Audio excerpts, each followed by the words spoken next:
کشونه خی که کشونه خی اینا در کجایم عبدالله در پختچینی بگو کجا دایم ها اینجا ده ای لایک همونی ترک بگو لایک همونی بگو بکه چرا کت خط که بچم همه کسا زنده سلامت دوستان عزیز اینا طبیعت زنده فرخور باز ما اومدیم با فرخوری بستونی اینا پخته اینا دوستان عزیز عجایب فصل کار فصل مهنت همه چیزا عجایب بود دوستان عزیز فقط از شما دستگیری ایمون پیشروی اینا میگن که بسیارتر در قشلوق بگر که همه شهر بچه هم پدپسیکای ما مردم قشلوق هن مردم شهر هم هستن از اور آمد مردم قشلوق باز بسیارتر کن اینا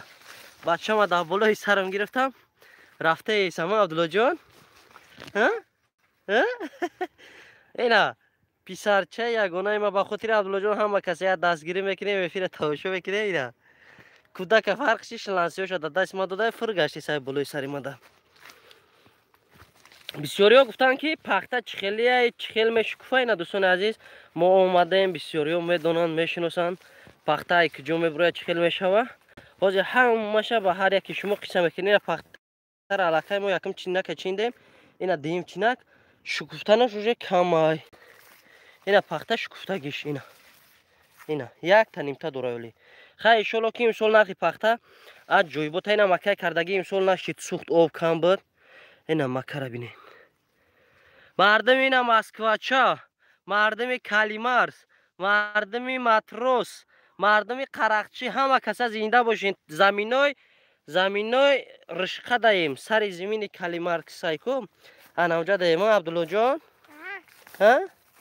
عبدالله جان خیکه اکوش خیکه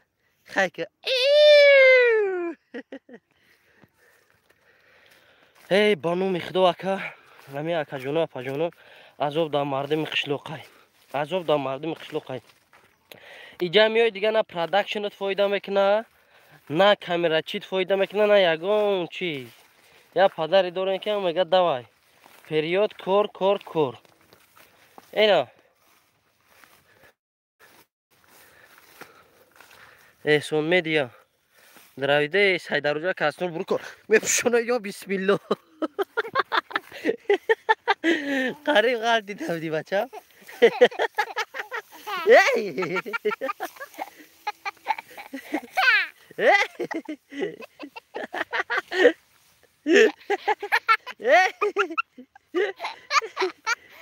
بس گردن در کده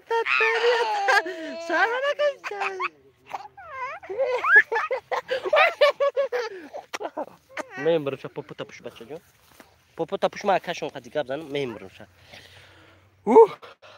گردن درد میکنم پامی بعد نگی خوشو بعد شیرین اپرسیدن گفت ها شیرین اپرسیدن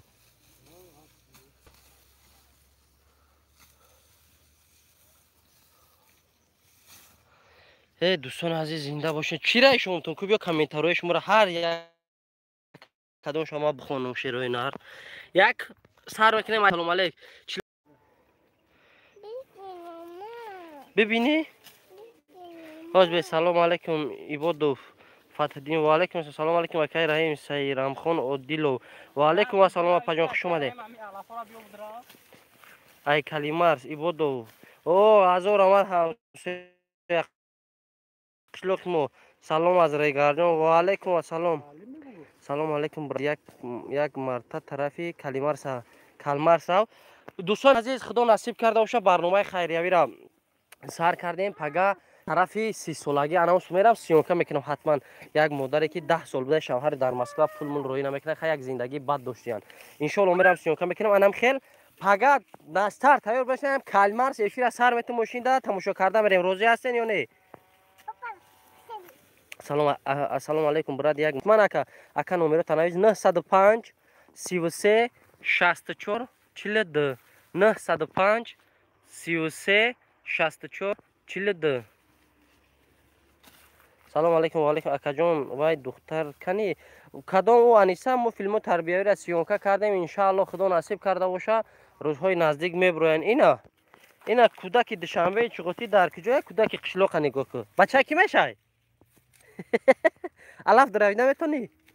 ها نمیتونی برا پخته بچی بچم برا پخته بچی اینجا بدا پخته بچی بچه ها بینن اکوش نن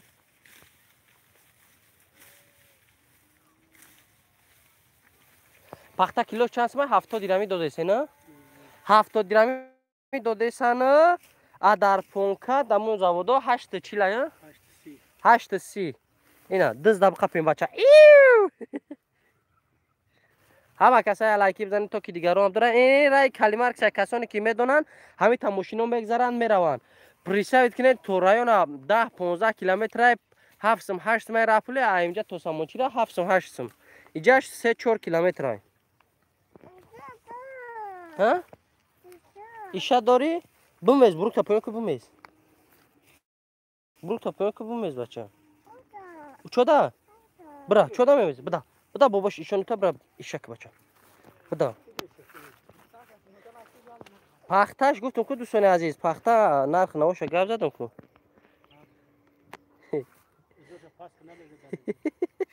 پات بشی بمیز بیاقلی نجات تو برای ای بچه ای سستای ده پخته چند سومه پخته گفتم چی گه پیدا بودن اکا جان نومیروش نمیتی من میخوام بزنی بگیرم شد اوزودا با برادر اخی او وای نیست اکا شکر نیست وای برای صحنه بازی کنی اومده با هم 3 صحنه بازی کرد تمام پروسا برای همون اومده گه برای شکنی نه دوستان عزیز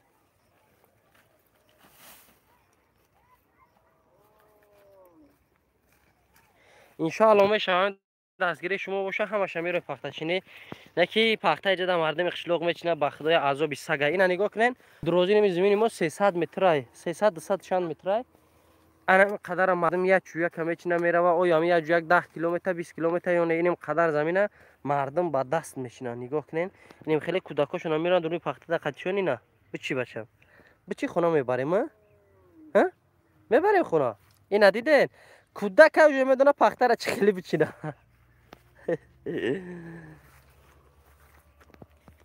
دوستان عزیز من با کدام خود تلفیر کردم که بسیاری هم وطن بافکرم شرط نیست مثلا ما همه جا رفتن نمیتونه که تاجیکستان برای ما همه یک وطن مثلا این پختن در همه جا هست مکم در همه جا ببینید دوره کودکی را به یاد بیارین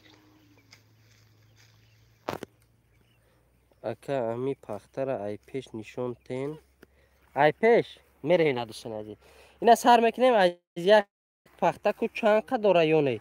اینا دوستان عزیز پخته اینا پخته نیم خیلی مشکوفه اینا نیمش چیندگی اینا دیدین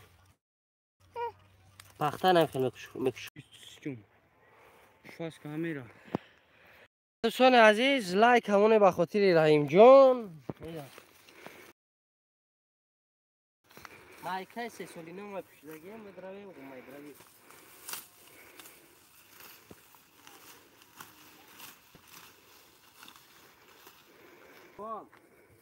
اغرق شلوقی می ما مهنت کردگیم بدونیم مهنت چیه عذاب چیه خونی نو شما در همین درونی گو مول ریختگیم پادری پخته شده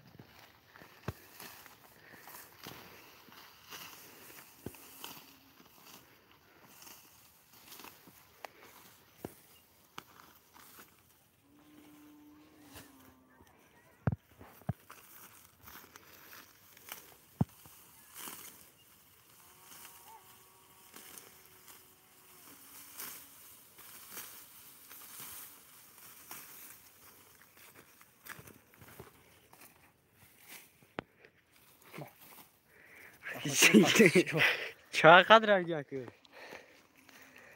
زنده باشین شیروی نر گفتی خیلی کم کم زبانم نپیچی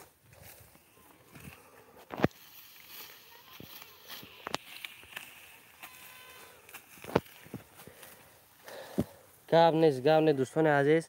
این همه افیر برای شما بود باقی در پناه الله باشین هزار رحمت کلان که ما را دستگیری میکنین ما با شما زنده ایم